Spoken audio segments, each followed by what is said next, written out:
La clase pasada estuvimos trabajando con el último grupo de funciones que estudiamos, que son las funciones logarítmicas. Es decir, funciones en las que interviene el logaritmo que ya hemos estudiado en unidades anteriores. Y para eso hicimos un recordatorio de qué dice la definición de logaritmo, qué establece y cuáles son las condiciones. El logaritmo en base b de a es igual a c, si solo si, como estudiamos también la semana pasada, b elevado a la c es igual a a. b elevado a la c es igual a. En donde a b lo llamamos base del logaritmo, esto ya lo sabemos, y sabemos que las condiciones de la base del logaritmo es que b sea mayor que 0 y b sea distinto de 1. Y a, el que ocupa esa posición, es lo que llamamos argumento del logaritmo. La condición del argumento del logaritmo de quien esté ocupando esa posición es que sea un número positivo. A debe ser mayor que 0. Entonces, entre las funciones que estuvimos trabajando en la clase pasada, una que podemos retomar, que justo esa no la graficamos, pero que sirve como para repasar un poco lo de la clase anterior, es la que aparece en el ejercicio 4a. Nos piden, dada una función f de a en r, es decir, cuyo dominio es a y su codominio es el conjunto R de los reales, y cuya expresión es logaritmo en base 3 de x, es decir, es una función logarítmica, hay que establecer quién es el conjunto A, dominio de esa función, y luego nos pide graficarla a dicha función. Entonces, ¿cómo establecemos el conjunto dominio A de esta función? Porque hasta ahora, claro, veníamos estudiando funciones lineales, cuyo dominio son los reales, funciones cuadráticas, cuyo dominio también son los reales, funciones exponenciales, cuyo dominio también es el total del conjunto de los números reales, la totalidad de R. Y ahora de repente me dicen, cuidado acá, que la función logaritmo, cuya posición, cuya ubicación acá de la variable independiente x es esa, el conjunto dominio lo vas a tener que establecer vos. Es decir, vamos a establecer el conjunto de valores que admite esta variable x. ¿Y cómo hacemos eso? Bueno, vemos qué posición ocupa x. La posición de x, yo agarro acá un color, la posición de x en esta expresión de una función logarítmica, que es un logaritmo en base 3, es la misma que la posición de a, o sea, del argumento del logaritmo. ¿Y cuál es la condición que debe cumplir el argumento del logaritmo? Por ser el argumento de un logaritmo debe ser mayor que 0. Entonces x, al estar en esta posición, ser el argumento del logaritmo, debe cumplir la condición de ser mayor que 0. Entonces, esta x debe ser mayor que 0. El decir debe ser mayor que 0 lo que le está imponiendo es el valor, o los valores, mejor dicho, los infinitos valores que puede admitir la variable x. Y de esa manera podemos entonces escribir el conjunto dominio, porque ¿qué es el dominio? Es el conjunto de valores que admite la variable independiente x. Es decir, admite los valores mayores que 0, de 0 sin incluir a más infinito. De esa manera logramos establecer el conjunto dominio de la función. Es decir, la x solo toma valores positivos, en este caso, los mayores que 0. Y por lo tanto, cuando hagamos la gráfica de nuestra función logarítmica, si yo dibujo, esto es un bosquejo, ¿no? Pero digo, si yo represento acá los ejes cartesianos, vamos a tener gráfica solamente de 0 a la derecha. O sea, la gráfica andará por acá. Pero no va a haber gráfica de ninguna manera en este sector, en estos dos cuadrantes, en el tercero y en el cuarto. ¿Por qué no va a haber gráfica ahí? Porque los valores que admite la x son solo los positivos, o sea, de 0 a la derecha. Bien, bueno, esto lo borro. y vamos a seguir adelante. El objetivo ahora es graficar nuestra función, que la voy a copiar de nuevo por acá. Nuestra función es f de x igual al logaritmo en base 3 de x. Tenemos el dominio, lo voy a copiar acá al costadito. Dijimos que el dominio de f son todos los reales mayores que 0. O sea, de 0 con paréntesis sin incluir a más infinito. ¿Qué hacemos para graficar funciones? Además de reconocer o de hallar el dominio de la función. Lo que buscamos generalmente en las anteriores que hemos estudiado son las intersecciones con los ejes. ¿Cómo buscamos la intersección con el eje X? Le tenemos que pedir a y o a f de x que sea igual a 0. Pero ¿qué pasa cuando planteamos que el logaritmo en base 3 de x, que es nuestra función, sea igual a 0? A ver, logaritmo en base 3 de x es igual a 0 si y solo si, por definición de logaritmo, 3 elevado a la 0 es igual a x. O sea que x es igual a 3 elevado a la 0. X es igual a 1. Y ahí tenemos entonces nuestro punto de corte con el eje x, que tendrá coordenadas 1 de x, 0 de y. Y si quiero averiguar la intersección con el eje y, bueno, tendré que pedirle a la x que valga 0, o sea, calcular f de 0. ¿Pero es posible calcular f de 0? ¿Puedo calcularlo? No, porque 0 no es un elemento que pertenezca al dominio. X no admite el valor 0. ¿Y por qué yo acá no puedo poner el valor 0 ahí donde está la x? Porque dijimos hace un rato que esa es la posición del argumento del logaritmo. Y el argumento, por definición, debe ser mayor que 0. Es decir, entonces, que no hay corte con el eje y porque no existe f de 0. No puede calcularse. Bien, lo voy a poner acá, f de 0. No puede calcularse porque 0 no pertenece al dominio de f.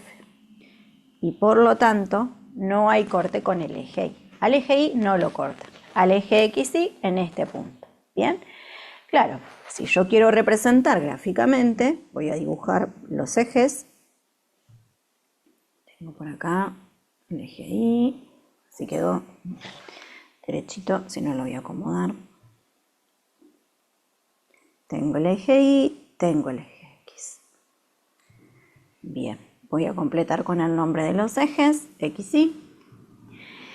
Si yo quiero representar la función de la cual, sí, en la clase pasada estuvimos estudiándola y los que estuvimos presentes sabemos el comportamiento de esa función y cómo se representa gráficamente, si yo es la primera vez que grafico, me doy cuenta de que con estos elementos, con el dominio y un punto por el que pasa la función, que es este que acabamos de encontrar, no me es suficiente para poder representarla.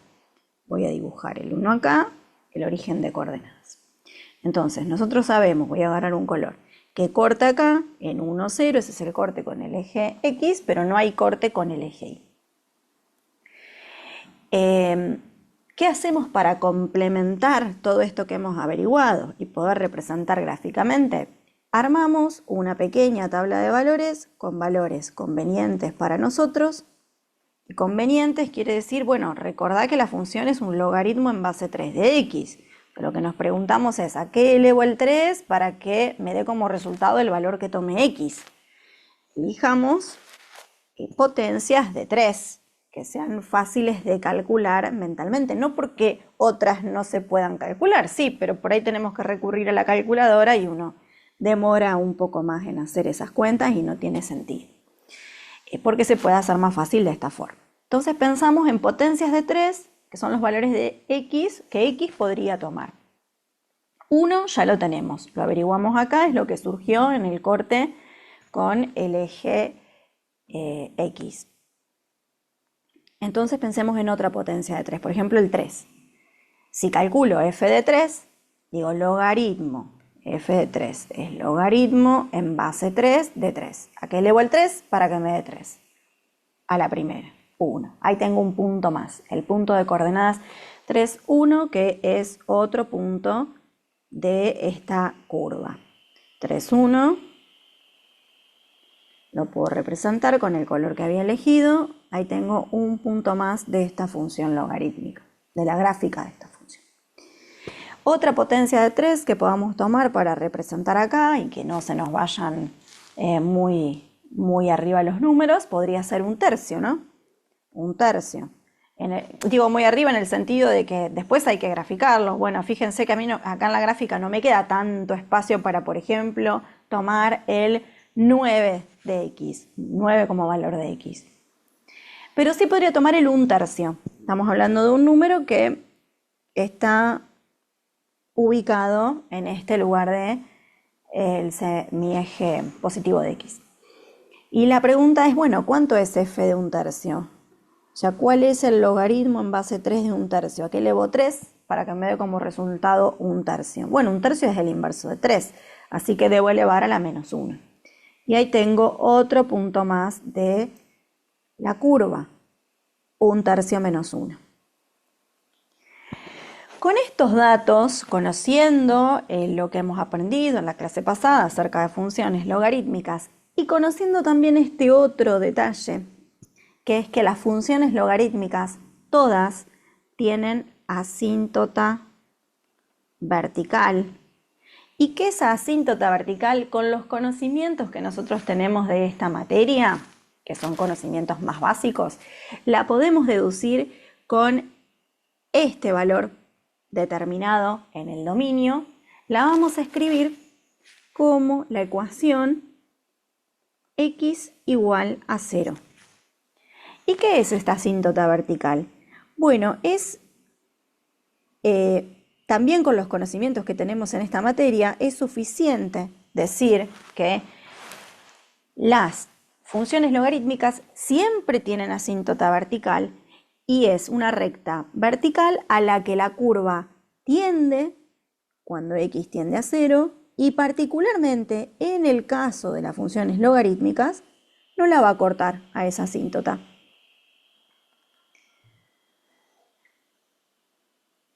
Y con esos valores, el punto de intersección con el eje x más los dos puntos que hallamos gracias a una pequeña tabla de valores, sumado a, lo voy a marcar acá con amarillo, la asíntota vertical de ecuación x igual a 0.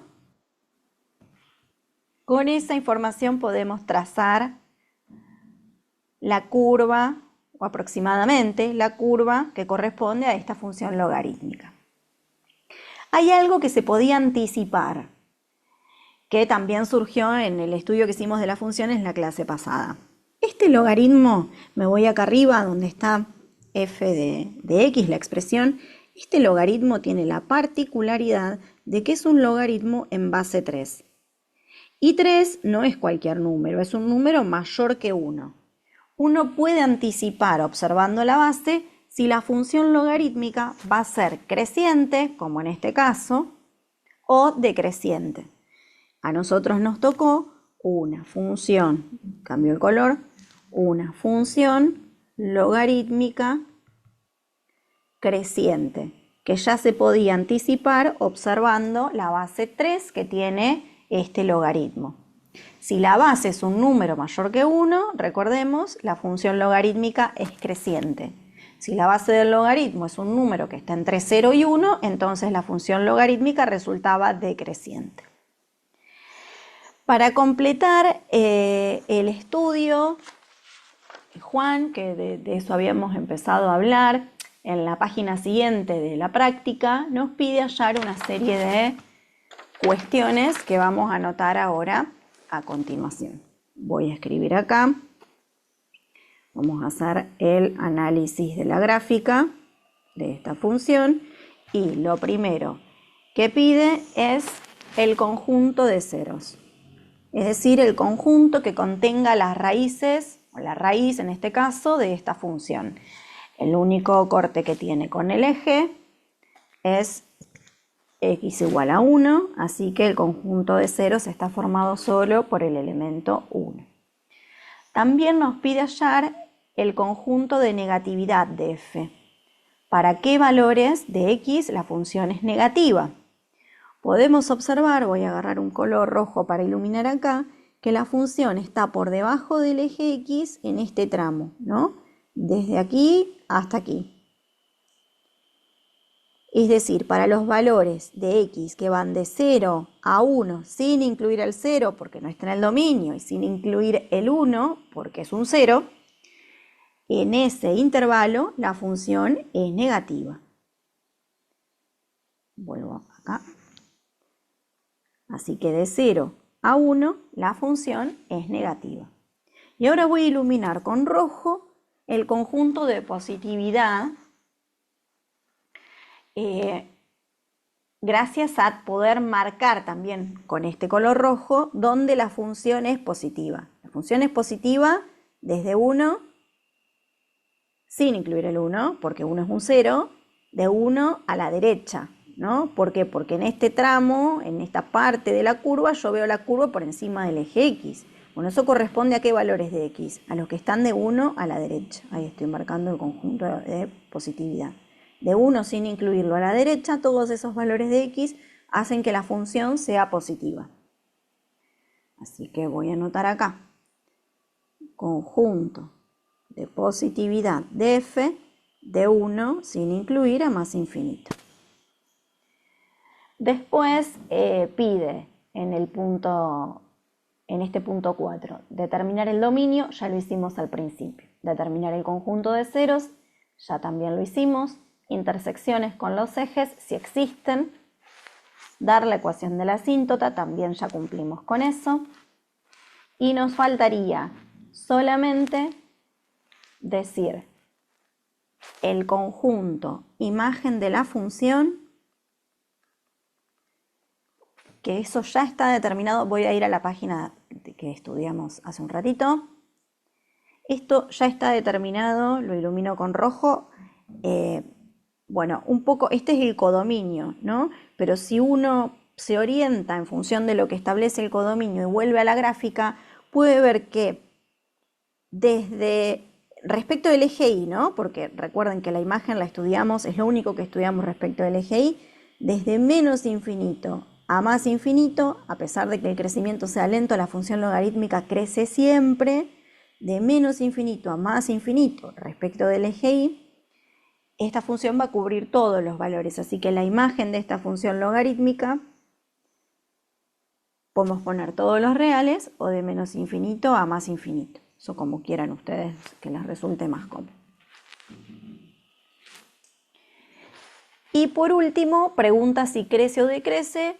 Eso también ya lo hemos dicho. Esta función es creciente. ¿Y cuándo crece? Bueno, esta función logarítmica crece en todo su dominio, es decir, crece siempre en todo su dominio.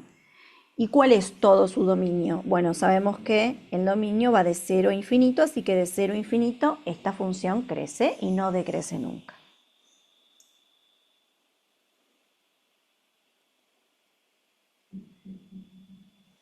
Con eso, Juan, hemos podido hacer como un estudio completo, en particular de la función que aparece en el punto 4a.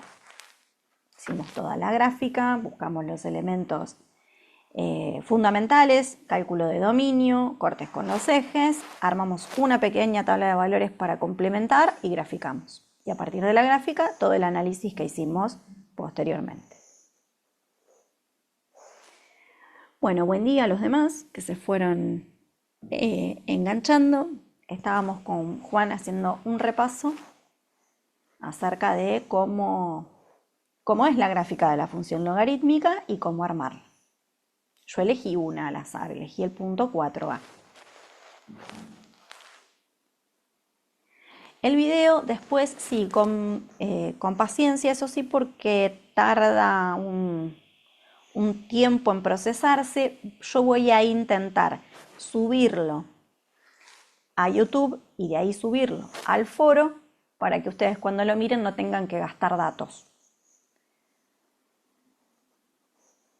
Si lo miran desde el foro, porque si les paso el link van a necesitar Voy a ver si todo eso que estoy diciendo lo logro hacer.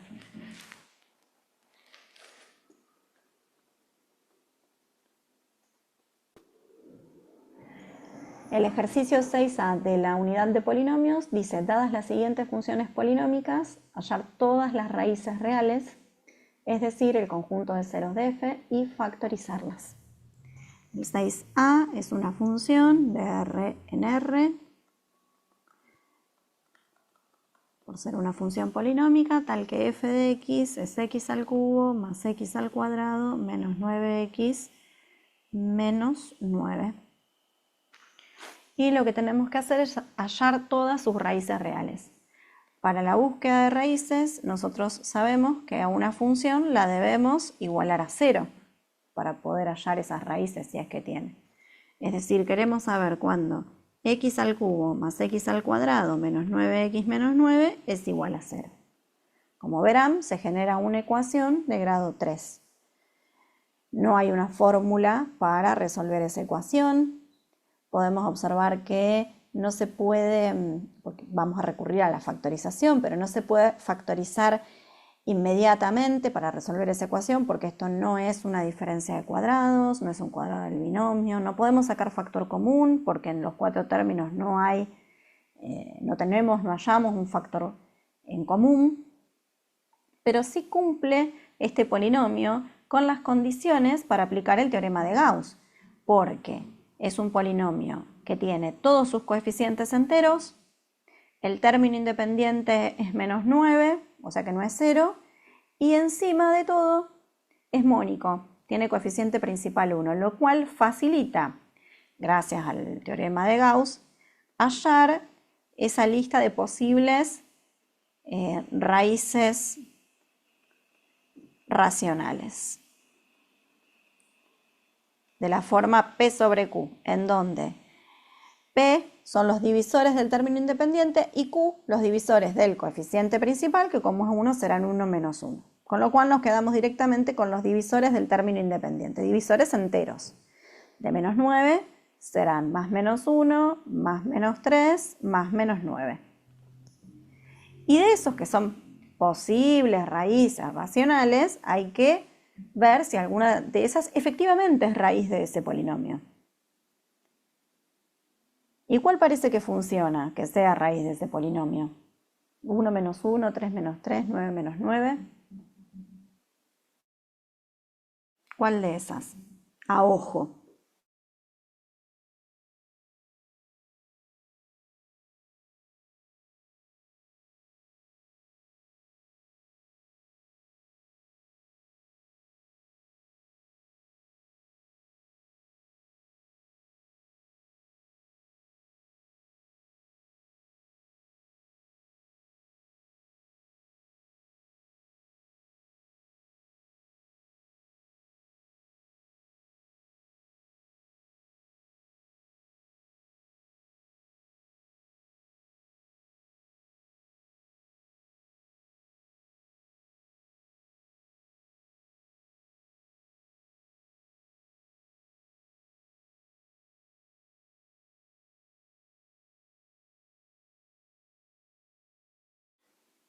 ¿De dónde salió el 3? 3 es un divisor de 9. De menos 9. 3 y menos 3. De ahí salió la posibilidad de que 3 o menos 3 fuesen raíces.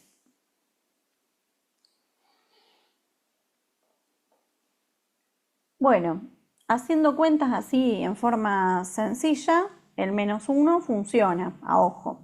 Digo, el polinomio evaluado en menos 1, es decir, menos 1 al cubo, más menos 1 al cuadrado, menos 9 por menos 1, menos 9, es igual a menos 1 al cubo menos 1, menos 1 al cuadrado 1, menos 9 por menos 1 es 9, menos 9, es igual a 0. Como P de menos 1, es igual a 0, entonces podemos decir que x igual a menos 1 es raíz de polinomio.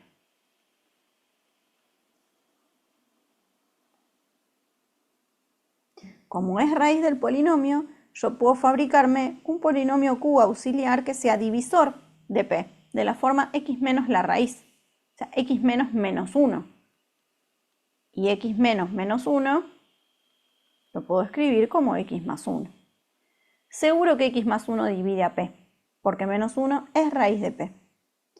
Y lo que vamos a hacer a continuación es justamente la división, P dividido Q. ¿Por qué? Porque ya sé que el resto va a dar 0, el resto de esa división, el polinomio nulo, y voy a obtener el cociente. Y nosotros sabemos que entonces P se puede escribir como el producto de Q por C, del divisor por el cociente. ¿Y cómo vamos a hacer esa división? Bueno, como el divisor es de la forma de x más 1, podemos usar la regla de Ruffini. Así que vamos a armar la tabla, colocar aquí la raíz, chequeamos que el polinomio esté completo y ordenado y coloco los coeficientes. Aplicando la regla de Ruffini, para hacer esta división en forma resumida, bajo el 1, menos 1 por 1, menos 1, sumo y me da 0. Multiplico, menos 1 por 0, 0. Sumo, menos 9 más 0, menos 9. Multiplico, menos 1 por menos 9, 9. Sumo, menos 9 más 9, 0. El resto. ¿Y cómo se escribe este polinomio cociente? Esto es 1 por x al cuadrado. 1 por x al cuadrado más 0x menos 9. O sea que el polinomio cociente es x al cuadrado menos 9. Por lo tanto, el polinomio P, que es este, el polinomio original, a este es el que nos referimos cuando decimos el polinomio P, este es, lo voy a marcar mejor, a ver si tiene un resaltador ahí. Este es el polinomio P de x, a ese nos referimos. Entonces, P de x se va a poder escribir como el producto entre el polinomio divisor, podemos poner otro color para identificarlo, vamos a ponerle un color naranja, este, el divisor, x más 1 por el polinomio cociente, que lo vamos a resaltar también con otro color diferente. Polinomio cociente es este que acabamos de hallar recién. O sea, x al cuadrado menos 9. ¿Hasta ahí vamos bien? Logramos factorizar a P y recuerden que la idea de la factorización es escribirlo de manera más sencilla, ese polinomio P, para poder encontrar las raíces. Fíjense hasta ahí si va bien y ahora cambiamos de página.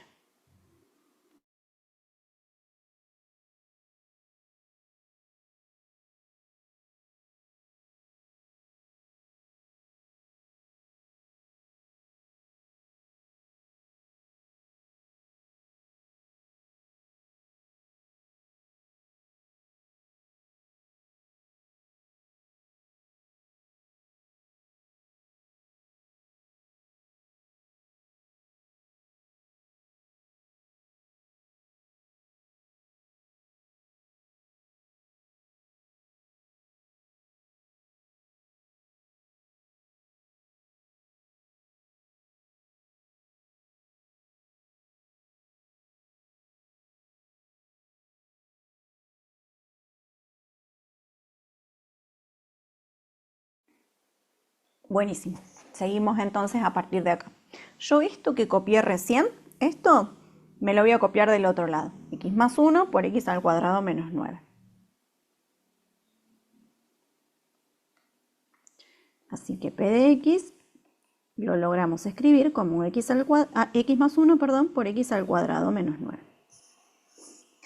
Ahora la idea es descomponer, si se puede, este polinomio como un producto de factores en lo posible de grado 1, de primer grado, para que sea más sencillo todavía identificar las raíces del polinomio. Y como verán, este que nos quedó acá, ese polinomio que yo lo marqué hace un ratito con color celeste, lo vamos a marcar.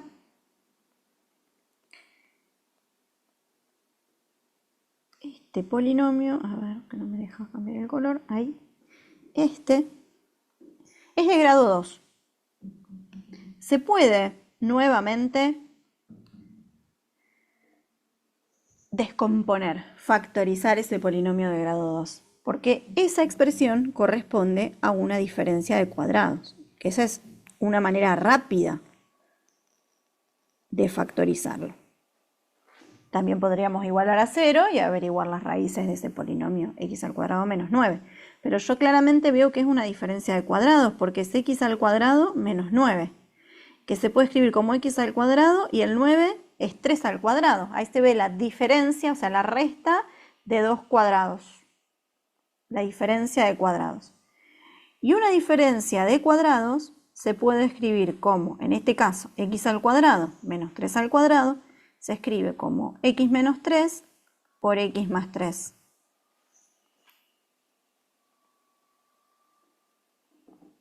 O sea que este polinomio que está acá, a su vez, se puede escribir como x más 3 por x menos 3, o x menos 3 por x más 3.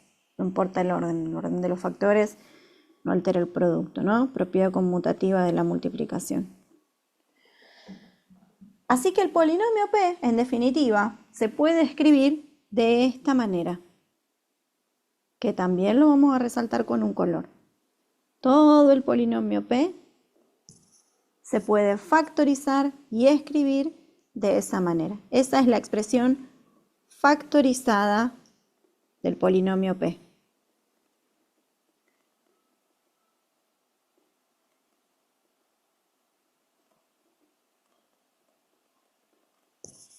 Pero la pregunta original del ejercicio era, ¿cuáles son las raíces de este polinomio P? Esa es la pregunta original. ¿Y qué hacíamos para buscar las raíces de P? Bueno, lo hicimos al comienzo y luego tuvimos que ponernos a factorizar el polinomio. Acá, ¿no? Lo hicimos acá y luego nos tuvimos que poner a factorizar el polinomio P porque era de grado 3 y no es tan fácil averiguar las raíces de un polinomio de grado 3. Por eso nos fuimos al tema de factorización. Pero ahora vamos a volver a la búsqueda de raíces porque ya logramos factorizar a P y escribirlo de esta manera. Así que, ¿qué nos vamos a plantear para la búsqueda de raíces? Bueno, lo que nos planteamos siempre que buscamos raíces. Cuando esa expresión, ese polinomio es igual a 0. Cuando x más 1 por x más 3 por x menos 3 es igual a 0. ¿Y cuándo un producto es igual a 0? Un producto es igual a 0 cuando alguno de esos factores es 0. Es decir, será 0 cuando x más 1 valga 0. ¿Que eso cuándo sucede? Sucede cuando x vale menos 1. Si x toma el valor menos 1, este factor menos 1 más 1 se hace 0 y cuando 0 multiplica todo esto da igual a 0. Así que menos 1 es una de las raíces, que no es ninguna novedad porque lo averiguamos hace un ratito. Esta es una raíz, menos 1. O puede que este factor se haga 0 cuando x más 3 se hace 0. ¿Y cuándo se hace 0 x más 3? Cuando x es igual a menos 3. Y acá tenemos otra raíz. Menos 3 más 3 es toda 0. Cuando multiplica los otros dos factores, anula a ese polinomio. O podría ser que este último factor sea 0. X menos 3 igual a 0. ¿Y eso cuándo ocurre? Cuando x es igual a 3. La tercera raíz de ese polinomio. Es un polinomio P, polinomio que originalmente es de grado 3 y tiene exactamente 3 raíces. Entonces, creo que pedí el conjunto de ceros, ¿no? El conjunto de ceros está formado por estos 3 valores, estas 3 raíces.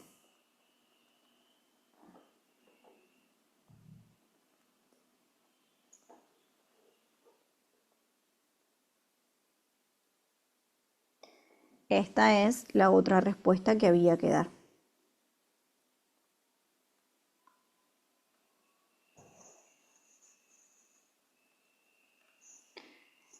Y esta también.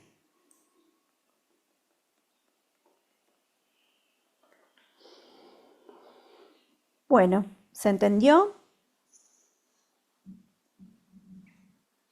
Pasa que para factorizar este tipo de polinomios uno tiene que saber aplicar y saber cuándo, ¿no? Aplicar el teorema de Gauss, diferencia de cuadrados, usar regla de Ruffini tal vez para hacer la división, hacerlo un poco más rápido, o hacer la división de alguna manera entre polinomios para poder descomponer P.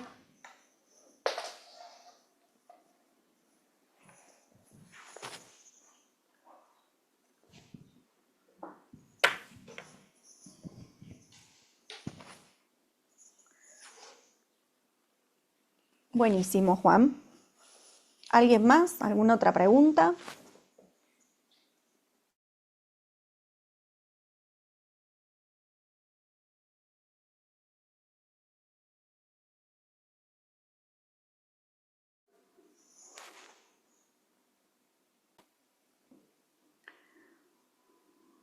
Bueno, a ver qué dice ese ejercicio en Melina. Dice, tenemos un polinomio que lo voy a anotar acá.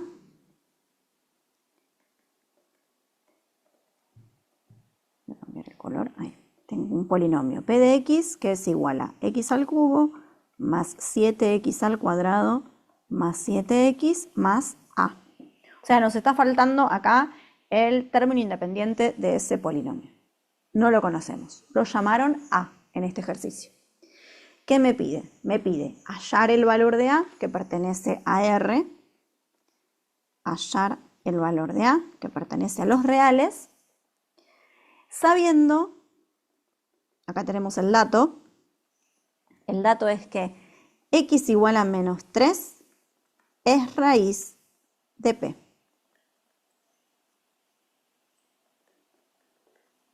Bueno, si el dato es que un número es raíz de un polinomio, ¿qué sabemos acerca de eso? Por definición de raíz.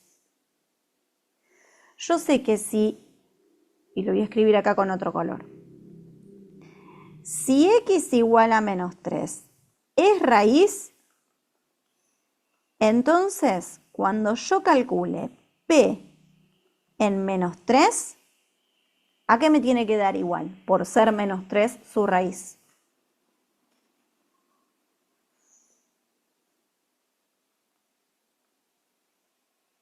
Vamos a mirar en el chat. Sí o sí me tiene que dar 0. Porque una raíz de un polinomio es un valor de x que anula al polinomio, que lo hace 0 al polinomio. O sea que si a mí me dicen, este número, menos 3, es una raíz, es porque al meter ese menos 3 adentro del polinomio y reemplazar a la variable x por menos 3, ese polinomio al final se termina anulando, me termina dando 0. ¿Se entiende eso?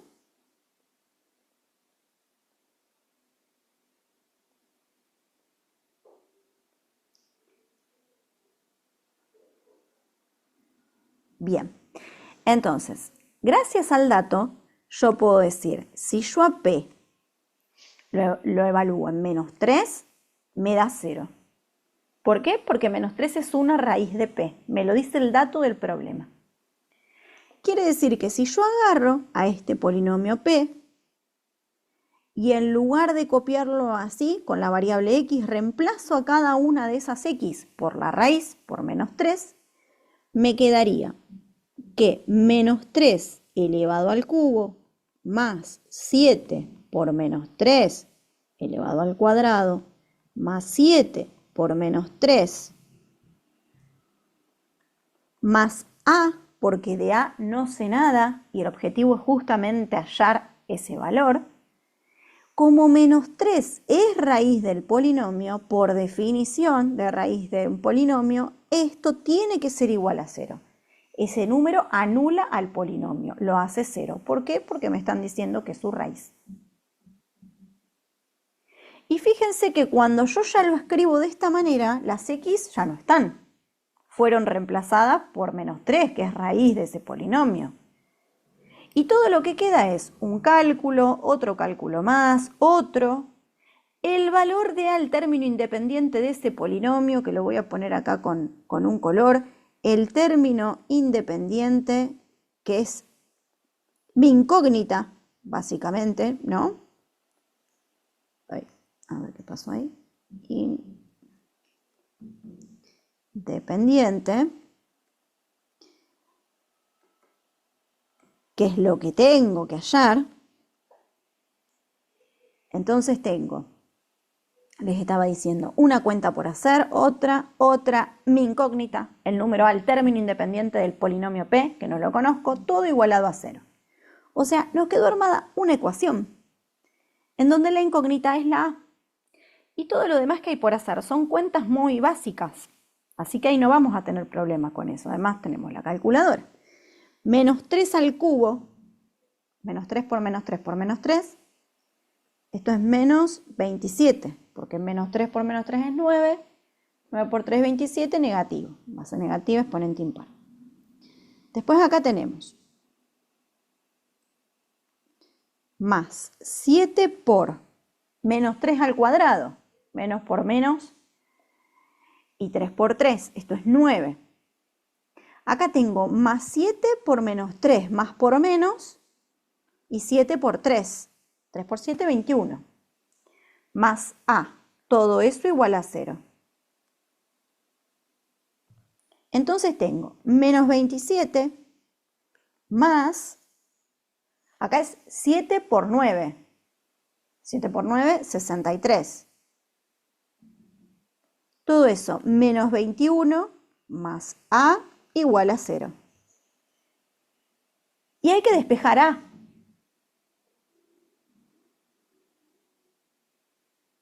¿Cuánto les queda? A igual a cuánto. Menos 27 menos 21, eso es menos 48. Más 63 más A igual a 0. 63 menos 48.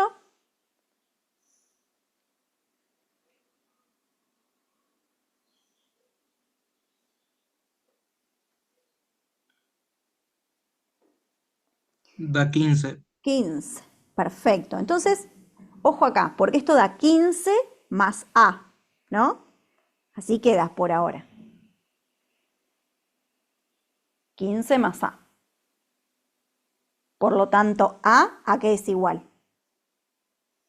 A menos 15 porque lo pasás restando. Exactamente. A menos 15. O sea, el término independiente que nos estaba faltando en este polinomio es menos 15. Respuesta. A es igual a menos 15. ¿Y cómo lo averiguamos? Lo averiguamos gracias al dato de que menos 3 es una raíz del polinomio.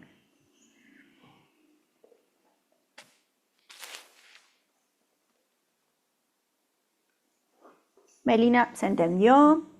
¿Alguna pregunta más?